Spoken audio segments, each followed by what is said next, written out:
Let's bring you a view from right there in the middle of the action on the ground in Kenosha, Wisconsin. Our friend Julio Rosas joins us now from Townhall, where he's a senior writer. He was there last night and witnessed some of the mayhem, some of the violence, including when the gunfire rang out. Julio, glad you're safe, man. Thank you for being with us. Yeah, thanks for having me.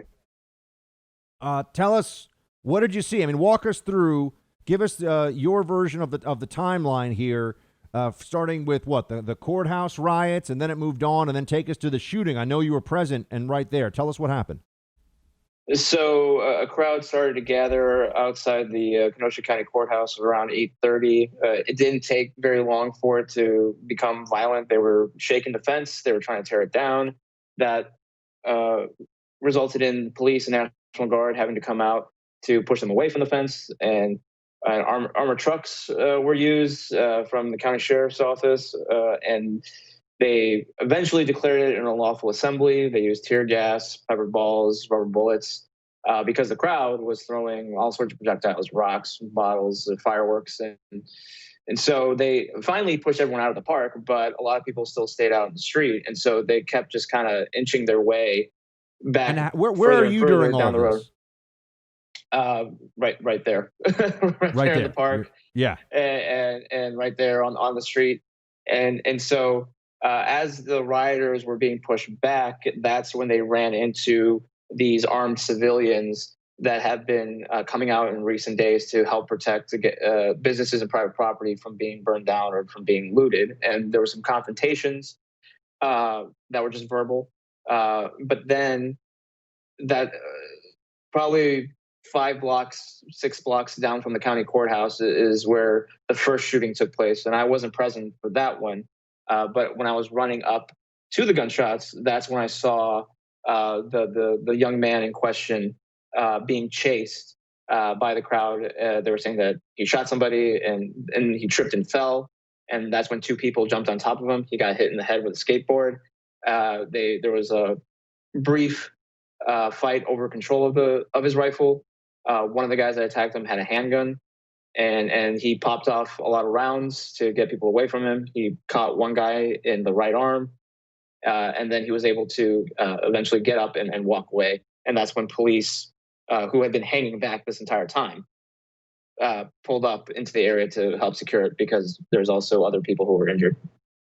So just to be very clear here, Julio, so you were there on the scene covering this from the courthouse. It then spills over, let's say 5 or 6 blocks, you said, and there are some confrontations between armed individuals protecting businesses and this mob that was pushed away from the rioters, pushed away from the courthouse.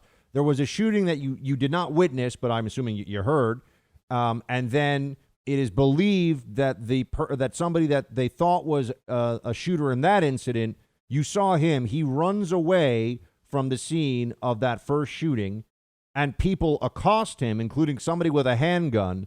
And then this is the video that I believe a lot of us have seen that's circulating, right? This is the video that where a guy runs up and hits him with a skateboard, and there are there's kind of a little melee, a grappling that occurs between a few people on the ground, and then you hear a bunch of shots popped off.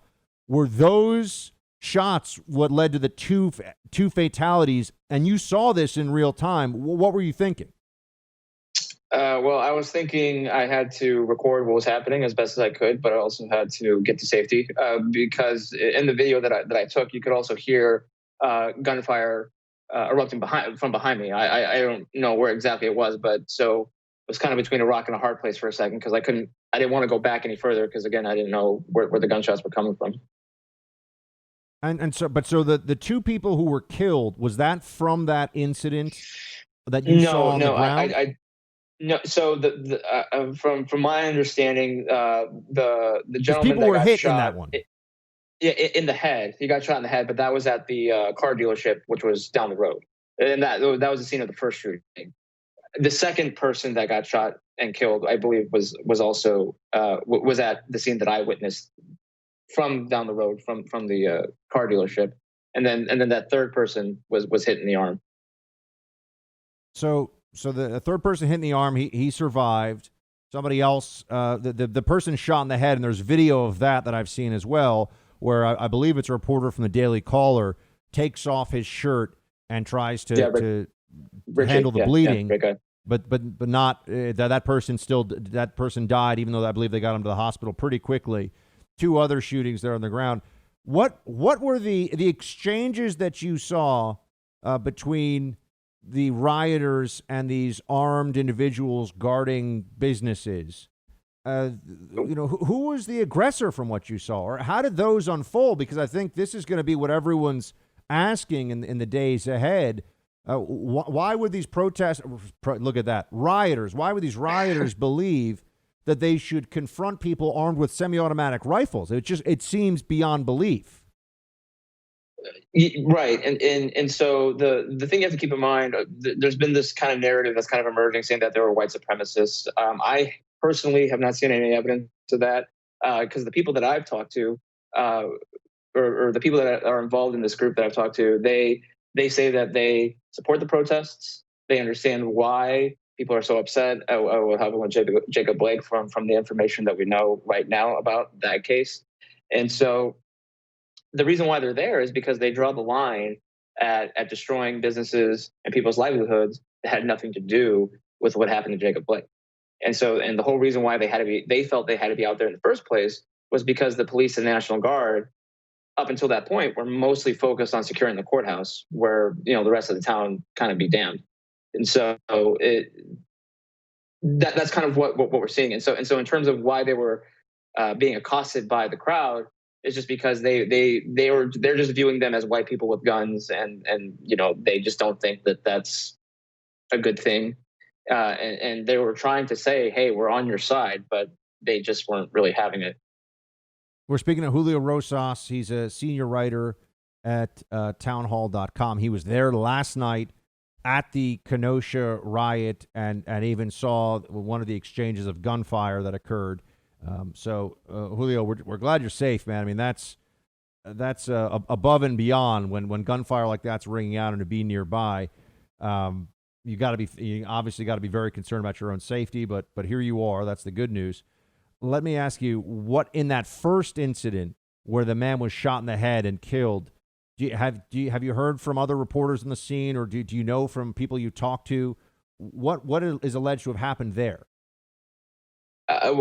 So prior to the shooting, the cars in that parking lot were being targeted. They were being destroyed. They were in the process of being, and then after the shooting, a car was on fire. And so the rioters have been targeting a lot of these parking lots filled with cars. I mean, a Sunday night we saw that big giant one, and actually some survived that night, but then Monday night the rioters set fire to the remaining cars that had survived. So from what we can tell, the gentleman that was involved in the shooting, he was trying to stop people destroying those cars, and there's a video that was taken from across the street where you see him running up, and then someone from behind him throws something that was on fire at him as he was running up into that parking lot. So you can't really see what was happening because a car was kind of in the way of that incident, and so it just kind of remains to be seen if he was being attacked or if he decided to shoot first. We just don't really have answers to those questions right now. Where were police during all this? You mentioned they were focused on protecting the county courthouse, but I saw Bearcat vehicles in that video where there was the exchange of gunfire that killed at least one person. And then the shooter seemed like he was handing himself in on the video. He walked toward these police vehicles, but I read today that they didn't arrest him, and then now they're looking for him. I don't know if he's going to turn himself in or how that's going to play out. But, I mean, police were doing what while this was all unfolding?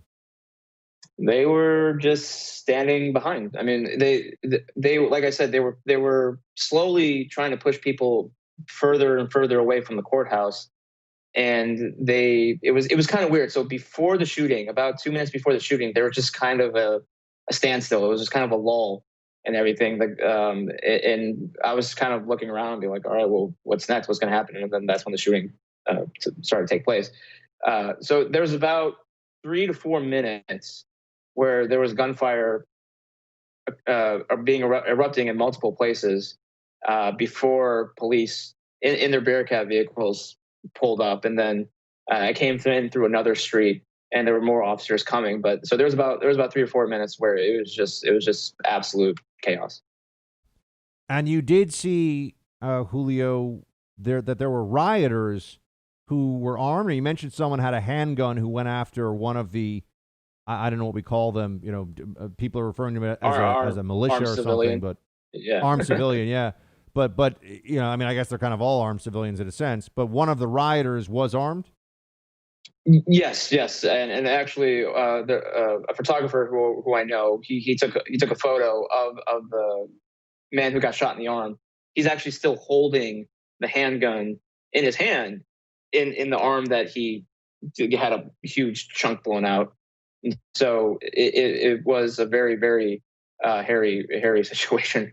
And and actually, it's fortunate for them because the hospital, the Kenosha hospital, was right across the street from the car dealership. Julio, glad you're safe, man. Thank you for doing what you do and bringing us some ground truth about what happened in Kenosha, Wisconsin last night. Julio Rosas, look for his work at townhall.com. Stay safe, Julio. Thank you. Hey, Team Buck, thank you so much for watching The First on YouTube. If you like this video, please click that little thumbs up button so then it will log as liked. And also, if you want to see more great content from The First, please click subscribe.